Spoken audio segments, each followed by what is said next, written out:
It has seemed to me like creating CUDA was this incredibly optimistic, huge if true thing to do, where you were saying, if we create a way for many more people to use much more computing power, they might create incredible things. And then, of course, it came true.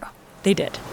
In 2012, a group of 3 researchers submits an entry to a famous competition where the goal is to create computer systems that could recognize images and label them with categories. And their entry just crushes the competition. It gets way fewer answers wrong. It was incredible. It blows everyone away. It's called AlexNet, and it's a kind of AI called a neural network. My understanding is one reason it was so good is that they used a huge amount of data to train that system. And they did it on NVIDIA GPUs. All of a sudden, GPUs weren't just a way to make computers faster and more efficient. They're becoming the engines of a whole new way of computing. We're moving from instructing computers with step-by-step directions to training computers to learn by showing them a huge number of examples. This moment in 2012 really kicked off this truly seismic shift that we're all seeing with AI right now. Could you describe what that moment was like from your perspective? And what did you see it would mean for all of our futures?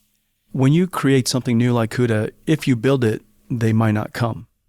And that's always the cynic's perspective. However, the optimist perspective would say, but if you don't build it, they can't come. And that's usually how we look at the world.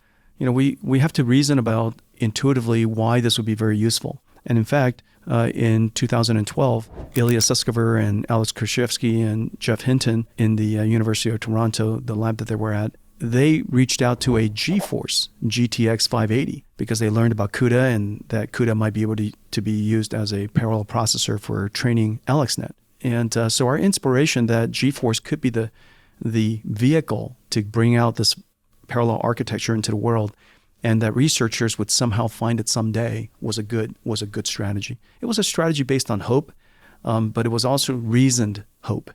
The thing that really caught our attention was simultaneously we were trying to solve the computer vision problem inside the company, and we were trying to get CUDA to be a good computer vision processor. And we were frustrated by a whole bunch of early developments internally with respect to our computer vision effort and getting CUDA to be able to do it. And all of a sudden, we saw AlexNet, this new algorithm that is completely different than computer vision algorithms before it, take a giant leap in terms of capability for computer vision. And when we saw that, it was partly out of interest, but partly because we were struggling with something ourselves. And so we were highly interested to want to see it work. And so when we looked at AlexNet, we were inspired by that. But the big breakthrough, I would say, is when we saw AlexNet, we asked ourselves, how far can AlexNet go? If it can do this with computer vision, how far can it go?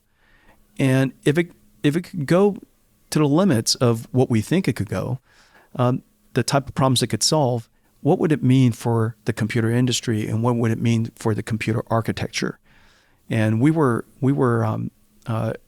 rightfully reasoned that if machine learning, if deep learning architecture can scale, the vast majority of machine learning problems could be represented with deep neural networks. And the type of problems we could solve with machine learning is so vast that it has the potential of reshaping the computer industry altogether, and which prompted us to re-engineer the entire computing stack, which is where DGX came from, and this little baby DGX sitting here. All of this came from that observation that we ought to reinvent the entire computing stack layer by layer by layer. Computers, after 65 years since IBM System 360 introduced modern general purpose computing, we've reinvented computing as we know it. To think about this as a whole story. So parallel processing reinvents modern gaming and revolutionizes an entire industry. Then that way of computing, that parallel processing, begins to be used across different industries. You invest in that by building CUDA. And then CUDA and the use of GPUs allows for a step change in neural networks and machine learning and begins a sort of revolution that we're now seeing only increase in importance today. All of a sudden, computer vision is solved. All of a sudden, speech recognition is solved. All of a sudden, language understanding is solved. These incredible problems associated with intelligence, one by one by one by one, where we had no solutions for in the past, desperate desire to have solutions for, all of a sudden, one after another get solved, every couple of years. It's incredible.